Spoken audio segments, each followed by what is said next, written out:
এয়ারপোর্টে যাওয়ার সময় কিছু জরুরি কাগজপত্র অবশ্যই নিজের সঙ্গে রাখবা। এইগুলা হইল: 1. পাসপোর্ট, ভিসা, স্বাস্থ্য পরীক্ষার মূল রিপোর্ট, প্রশিক্ষণের সার্টিফিকেট, চাকুরির চুক্তিপত্র, কাজের অনুমতিপত্র, স্মার্ট কার্ড আর অবশ্যই প্লেনের টিকিট। 2. যে কোম্পানিতে কাজ করবা তার নাম, ঠিকানা, গিয়া কার সাথে যোগাযোগ করবা তার নাম আর মোবাইল নাম্বার আগেই জোগাড় কইরা রাখবা রিক্রুটিং এজেন্সির কাছ থেকে। 3. যেই দেশে যাইবা সেখানে বাংলাদেশের দূতাবাস মানে বাংলাদেশ সরকারের একটা অফিস থাকে। তারা আমাদের মতো কর্মীদের বিপদে আপদে সাহায্য করে। তোমার জেলার জনশক্তি ও কর্মসংস্থান অফিস থেকে তাদের ঠিকানা, ফোন নাম্বার জোগাড় করবা। 4. সম্ভব হইলে কিছু ডলার বা ওই দেশের টাকা সঙ্গে রাখবা।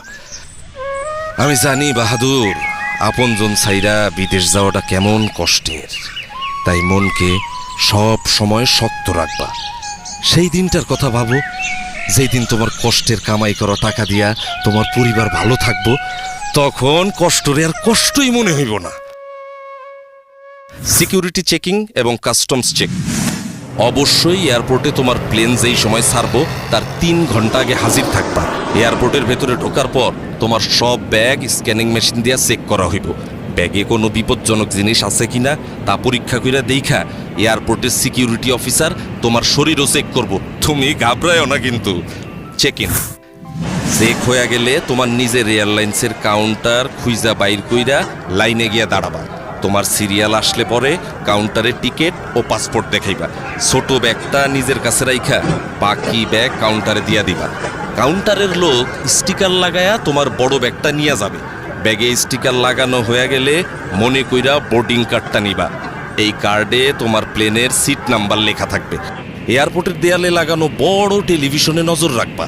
সেখানে তোমার প্লেন ছাড়ার সময় আর কোন গেট দিয়ে প্লেনে উঠবা তা লেখা থাকবে। টেলিভিশনের স্ক্রিনের সাথে ফ্লাইট নাম্বার, গেটের নম্বর মিলে আনিবা। বিমানবন্দরের আনুষ্ঠানিকতা। টিকিটের সাথে যে এম্বার্কেশন কার্ড মানে যে ফর্মটা দেয়া হয়েছিল তা মন দিয়া পূরণ করবা। ইমিগ্রেশনের বাইরের এলাকায় একটা কাউন্টার আছে, এরে কয় প্রবাসী কল্যাণ ডেস্ক।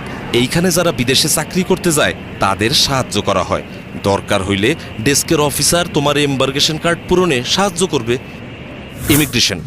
ইমিগ্রেশনের গেটের ভিতরে আর একটা প্রবাসী কল্যাণ ডেস্ক পাইবা। ওইখানে স্মার্ট কার্ড দেইখা আঙ্গুলের ছাপ যাচাই কইরা তোমার এম্বার্কেশন কার্ডের উল্টা পাশে সিল দিবে। এরপরে তুমি যাইবা ইমিগ্রেশন কাউন্টারে। এইখানে ইমিগ্রেশন অফিসারের কাছে তোমার পাসপোর্ট, ছাড়পত্র, ভিসা, পূরণ করা এম্বার্কেশন কার্ড জমা দিবা। ইমিগ্রেশন অফিসার তোমার কিছু প্রশ্ন করতে পারে, ভয় না পায়া সব প্রশ্নের উত্তর দিবা। আপনার বাবার নাম কি? মোহাম্মদ আলী আকবর। বিদেশে কেন যাচ্ছেন? চাকুরি করতে যাইতেছি, ওয়েল্ডিং এর কাজ। কম্পিউটারে রেকর্ড রাখার জন্য ওনারা তোমার ছবি তুলতে পারে, এতেও ঘাবড়ানোর কিছু নাই। সব কাগজপত্র ঠিক থাকলে তোমার পাসপোর্টে উনি সিল দিয়া বিদেশে যাওয়ার অনুমতি দিয়া দিবেন। এরপর টেলিভিশন দেইখা নিয়া তোমার প্লেনের অন্য যাত্রীরা যেই জায়গায় বসছে সেইখানে গিয়া বসবা। বিমানে বোর্ডিং। বিমানে ওঠার জন্য ইংরেজি আর বাংলা